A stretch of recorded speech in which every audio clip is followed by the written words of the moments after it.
Good morning mga sano, isang maulang Sunday morning sa inyong lahat. Dito kami ngayon sa unahan ng Temple of Lea dito sa ano nga to? Magbe-breakfast kami dito sa may Chicks Boy, ayun Chicks Boy.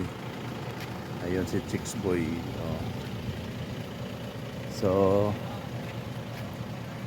kuna natin yung view. Down. So ito yung kitchen nila. Good morning. So kami yung unang customer.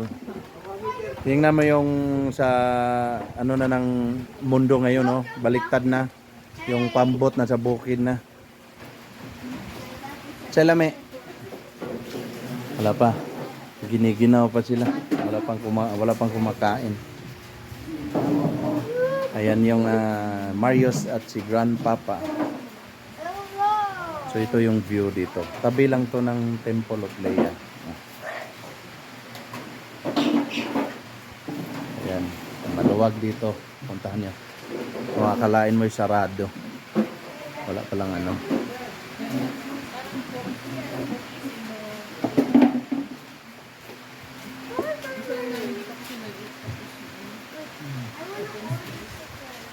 Ayan si Chicks Boy.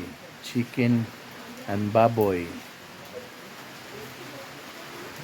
Ang ganda dito. Malamig. Ayan, yung space. Hindi na lang tayo pupunta doon mga sano kasi maulan. Maulan. Kita yung ano, foggy city. Yan, city na yun pero foggy nga lang. Ayan. Breakfast. Mostly yung Chicks Boy Filipino food pero dito sa kinainan natin ano nga ito? Matana. Ano nga itong pangalan dito? Order tayo mga sano.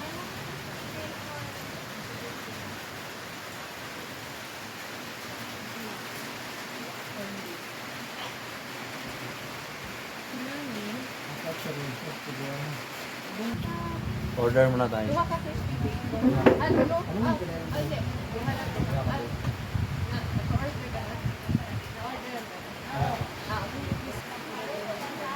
Tanan man nila yung chorizo daw no? Wala. Kung isa ka lang sir, ano na yung mga after experience sir, mga garlic rice. Mango shake daw.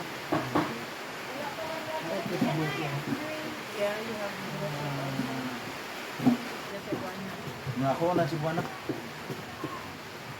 Yun.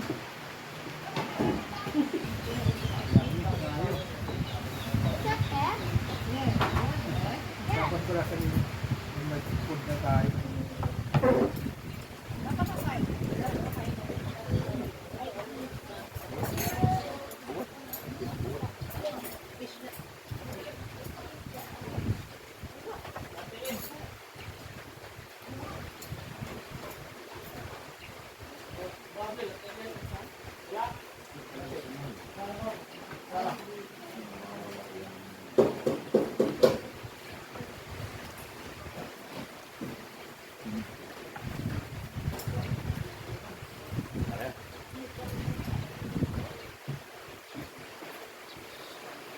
Kain tayo.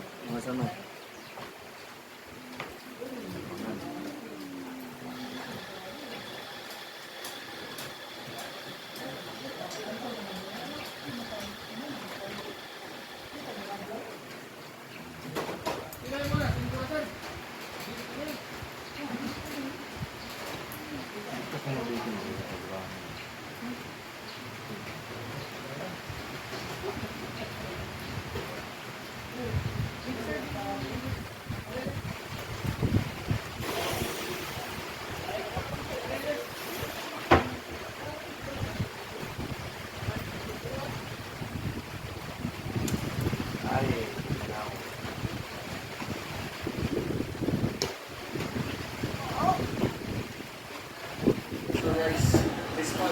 Dito sa Matana Cafe mga sano, nasa bandang ano siya. Malapit siya sa ano, Temple of Lea.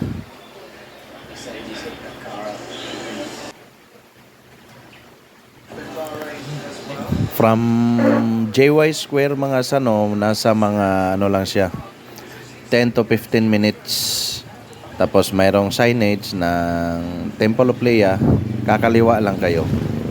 Tapos malawak yung parking nila.